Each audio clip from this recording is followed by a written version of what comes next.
Mesdames et messieurs, bonsoir. Bienvenue à ce journal. La liberté de la presse sera célébrée demain dans le monde. Le thème retenu est la liberté des médias. Aide à transformer la société. En la matière, la Côte d'Ivoire se classe au 159e rang mondial. Evelyne Deba-Zegua, explication. Selon le baromètre de la liberté de la presse 2012, élaboré par Reporters sans frontières, 21 journalistes ont été tués cette année et 161 emprisonnés. Ces chiffres démontrent bien que la liberté de la presse est loin d'être une réalité dans le monde. Les journalistes sont encore perçus comme une menace dans certains pays et ils payent souvent le prix fort pour leurs reportages. C'est le cas du correspondant de France 24 en Colombie, Roméo Langlois, otage des FARC depuis plus de 4 jours après s'être rendu dans le sud pour réaliser un reportage sur le narcotrafic.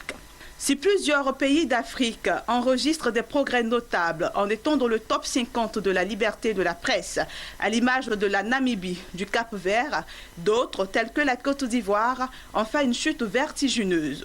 Selon Reporters sans frontières, la Côte d'Ivoire occupe le 159e rang du classement mondial 2011-2012 de la liberté de la presse, soit une chute de 41 places par rapport au précédent classement.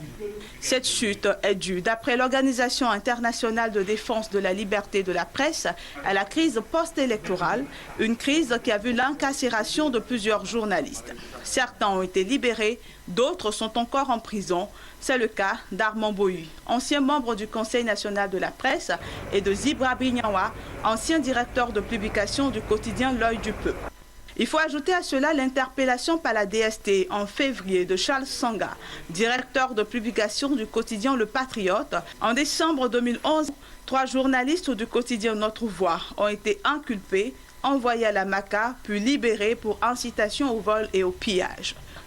Cette 19e journée de la liberté de la presse est le lieu de rappeler à la société et aux dirigeants du monde entier que selon l'article 19 de la Déclaration universelle des droits de l'homme, tout individu a droit à la liberté d'opinion et d'expression, ce qui implique le droit de ne pas être inquiété pour ses opinions.